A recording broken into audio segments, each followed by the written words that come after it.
L'hypocrisie. Que dire de l'hypocrisie? Pouvons-nous parler de l'hypocrite et de l'hypocrisie? Pourquoi est-ce que ce sujet m'a taraudé aujourd'hui? Tout simplement parce que beaucoup, sous le couvert de la réserve, de la patience, ont revêtu le manteau d'hypocrite. Pourquoi? Simplement parce que bien souvent, beaucoup d'entre nous, je parle de nous parce que je fais partie du corps de Christ, refusons parfois d'affronter ou de confronter certaines choses qui sont dans l'Église et qui ne sont pas acceptables. Et sous le couvert de la soumission ou bien de la, comment dire, de la retenue ou de la sagesse, soi-disant, nous préférons nous taire alors que certaines choses dans l'Église peuvent tuer l'Église. Dans le monde, nous trouvons cette dénomination, ce caractère, cet esprit quasiment propagé partout parce qu'aujourd'hui, les gens vont penser à leurs intérêts et pour pouvoir obtenir ce qu'ils veulent, ils revêtent cet habit d'hypocrite qui devient une seconde nature. Mais je vais vous dire en fait la définition exacte de l'hypocrite. L'hypocrite en fait, c'est le fait de déguiser sa véritable personnalité, c'est le fait de déguiser son véritable caractère, de ne pas exprimer sa vraie opinion, tout simplement opinion ou sentiment, parce qu'on ne veut pas réellement démontrer qui on est. On ne veut pas réellement s'ouvrir à l'autre. En même temps, beaucoup d'hypocrites ne vont pas montrer leurs véritables sentiments. Ils vont le dissimuler. Ils vont dissimuler leurs vraies intentions.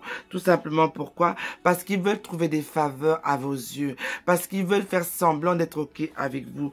Parce qu'ils ont tout simplement un plan, une dénomination personnelle pour eux. Ils veulent non seulement vos faveurs, mais ils veulent surtout que vous leur fassiez confiance. Or, quand vous faites confiance à ce genre d'individus, un jour quand leurs intérêts changeront de bord, ils vous lâcheront, ils vous feront souffrir et vous vous retrouverez dans des situations très mauvaises. D'où il faut faire attention. La Bible dit aussi que l'hypocrite n'héritera pas du royaume des cieux. Mais on va commencer tout doucement à aller dans des écritures pour essayer de comprendre de quoi je parle ici. Si nous allons par exemple dans Daniel 11, 32, il séduira par des flatteries les traîtres de l'alliance. Il séduira par des flatteries les traîtres de l'alliance. L'hypocrite séduit. Il séduit. Comme nous le voyons ici dans les Écritures, quand nous allons dans Daniel, on parle vraiment de l'alliance qui a été faite entre Dieu et Abraham. Donc, qu'est-ce qui se passe? Quand l'hypocrite vient, il vous séduit. Il s'adapte en fait à ce que vous voulez entendre.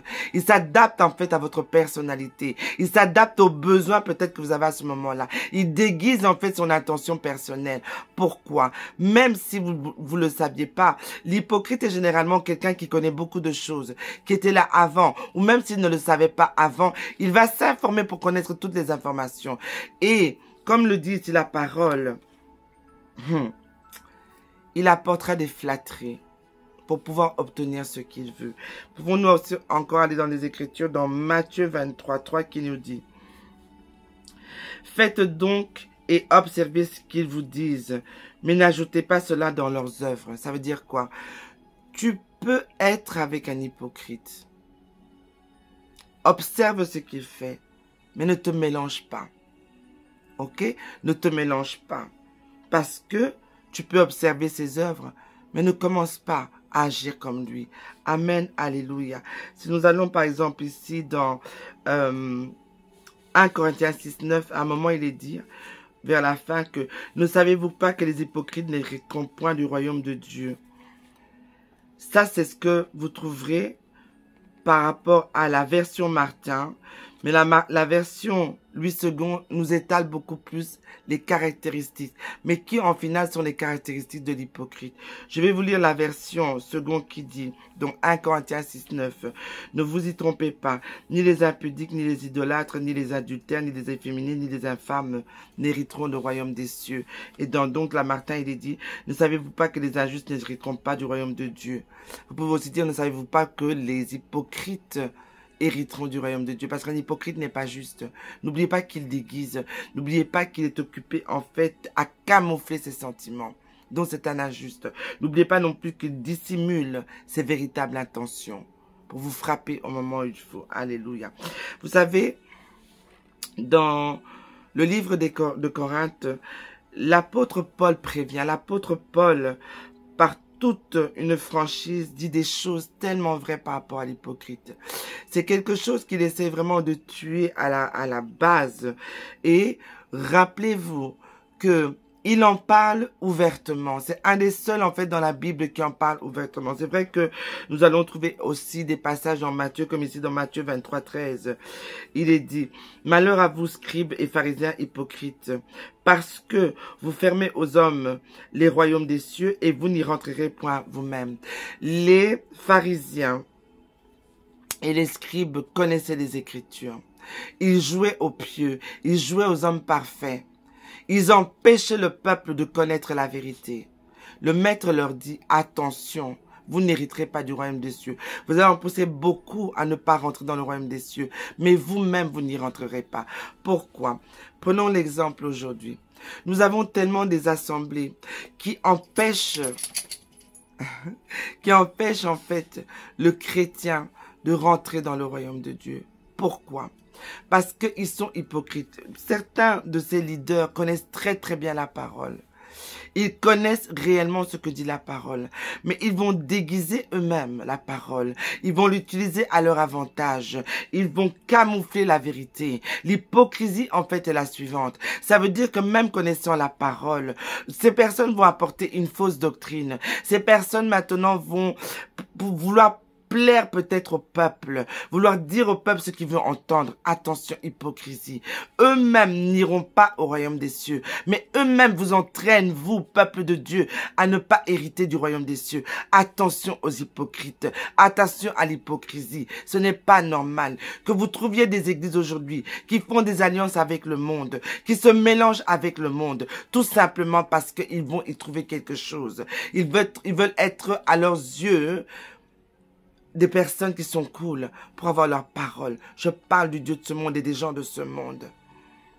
Ça, c'est de l'hypocrisie que nous trouvons malheureusement dans tellement d'assemblées aujourd'hui. Vous savez, sur 100 assemblées, peut-être qu'il n'y en a que 2 ou 3 qui marchent dans la droiture, dans la vérité. Malheureusement. Parce qu'aujourd'hui, l'homme a perdu ses repères avec son Créateur. L'homme, aujourd'hui, à cause de la faiblesse et de ne pas avoir cette rage de rester dans la droiture, fait aujourd'hui des alliances avec le monde. L'homme, le Fils de Dieu, devient hypocrite. Il rentre dans l'hypocrisie. Alléluia. Maintenant, si nous allons dans Matthieu 23, 23, il est dit, « Malheur à vous, scribes et pharisiens hypocrites. » Un scribe et un pharisien hypocrite aujourd'hui, c'est qui? C'est toutes ces fausses personnes qui prétendent emmener la parole. On leur dit malheur à vous. Malheur à vous. Mais bien aimé, si tu entends cette parole, réponds-toi. Si tu sais que tu es un leader, que tu es un pasteur, que tu as des gens qui te suivent et qui marchent à ta suite, répands-toi. Parce que la Bible déclare malheur à toi. C'est dans Matthieu 23, 23. Malheur à toi. Toi qui est occupé à ne pas montrer la vraie face de l'évangile. Toi qui est occupé à ne pas montrer véritablement qui tu es. Toi qui fais semblant. Toi qui veux gagner des hommes et des femmes pour les faveurs de ta propre personne. Toi qui montres un visage différent. Tu bats ta femme à la maison, mais tu viens à l'église et tu es un ancien, un diacre. Tu es peut-être même un des pasteurs de l'église, mais tu bats ta femme, tu trompes ta femme. Malheur à toi déclare la parole de Dieu. Malheur à toi déclare la parole de Dieu. Parce qu'alors que certains sont affamés et que tu connais la parole, tu n'aides pas ton prochain. Malheur à toi hypocrite. Malheur à toi hypocrite. Alléluia. Nous retrouvons dans tous ces passages dans Matthieu, à partir de, je pense, de Matthieu 23, même un peu plus haut, le mot malheur. Malheur à vous. Cela stipule une dangerosité. L'hypocrisie. Quand vous êtes dans l'hypocrisie, comme la Bible te dit malheur à toi, malheur à vous, cela présente déjà une dangerosité. Faites attention. Quand réellement certains se plaisent dans l'hypocrisie, aiment être dans l'hypocrisie, Vous devez savoir que ceci est déjà ancré dans votre personnalité. Ceci, c'est déjà un esprit qui a pris complètement possession de vous. Il y a des hommes parfois, pour avoir une femme, ou parce qu'ils ont des plans bien précis, vont être très hypocrites. Il n'est pas normal que tu voies ta femme occupée à faire des bêtises, mais tu préfères avoir la paix. Tu peux rentrer dans cette espèce de jeu. Et un jour, alors qu'elle sera ridiculisée, tu tourneras ta veste et tu t'en iras. Tu te tourneras contre elle. Malheur à vous, hypocrites. Alléluia. Alléluia. Vous savez, les pharisiens étaient censés être des hommes de la loi. Des hommes qui étaient vraiment dans la connaissance de la loi de Abraham, de Moïse. Ils étaient censés savoir que Christ allait venir. Il avait été annoncé depuis. Mais parce qu'ils étaient tellement bien dans leur jeu, dans leur hypocrisie, dans leur cocon, ils ont refusé. Ils ont refusé de voir ce qui était devant eux. Alléluia. Les pharisiens, les scribes de l'époque étaient des grands hypocrites. Alléluia. Aujourd'hui, beaucoup de disciples ne sont pas conscients qu'ils sont comme des pharisiens, qu'ils marchent comme les scribes. Ils connaissent la parole, mais parce qu'ils ne veulent pas perdre des fidèles peut-être, parce qu'ils ne veulent pas perdre certains privilèges, ils choisissent de rester hypocrites. Mais bien aimé, cette parole était vraiment donnée. Parce que nous devons faire attention. Les temps où nous sommes aujourd'hui sont des temps très très précis. Des temps où beaucoup de choses sont occupées à s'accomplir. Des temps où réellement nous devons apprendre à connaître notre maître. Nous devons apprendre à marcher le cœur ouvert. Un cœur déchiré devant lui. Il n'y a plus de place pour la réserve, l'hypocrisie. Je ne veux pas blesser. Je ne veux pas cela. C'est vrai qu'il faut avoir le caractère. C'est vrai qu'il faut avoir la manière. C'est vrai qu'il faut savoir comment parler. Mais nous ne pouvons plus garder certaines informations de peur de blesser. Choisissons le moment. Prions, mais parlons à nos bien-aimés.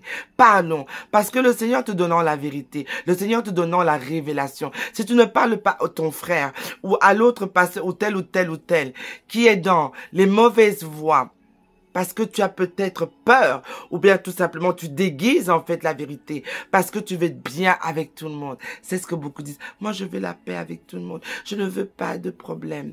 Tu es dans l'hypocrisie, mon ami. Amen. Pouvons-nous prier ensemble, mes bien-aimés, que si bien souvent, tu ne connais pas la limite entre la réserve et l'hypocrisie, tu puisses vraiment savoir que non. Cette fois-ci, peut-être que j'ai peur et je préfère fonctionner avec l'autre pour ne pas avoir de problème. Ça s'appelle l'hypocrisie. Prions ensemble. Père Céleste, au nom du Seigneur Jésus-Christ, mon âme te bénit et te loue. Je te remercie pour cette parole que tu nous as donnée aujourd'hui. Je te remercie, Père de gloire, pour ces caractéristiques que tu ne veux pas dans ton corps. Te demandons encore, Père, au nom du Seigneur Jésus-Christ, de nous laver, Père de gloire. Que tout esprit d'hypocrisie, tout esprit, mon Dieu, mon roi, de danger, ce danger que tu dis malheur à ceux, Père de gloire, ne soit point trouvé dans ton corps, ne soit point trouvé dans ta maison, ne soit point trouvé dans tes assemblées, au nom du Seigneur Jésus-Christ. Père Céleste, au nom de Jésus, je te supplie encore aujourd'hui de toucher le cœur de tout un chacun pour leur apprendre, mon Dieu, mon roi, que tu es un Dieu véritable, tu es un Dieu de liberté, tu es un Dieu, Père de gloire, qui nous permet de nous exprimer. Père, avec sagesse, bien sûr, mais je t'en supplie que pour tous ceux, mon Dieu, mon roi, qui sont rentrés dans cette dénomination, dans cette nature, dans cet esprit qui a infiltré certains d'entre nous, mon Dieu, mon roi, soit maintenant dehors, au nom du Seigneur Jésus-Christ. Shalom à tous, c'était la sœur Marie. Bye bye, à la prochaine.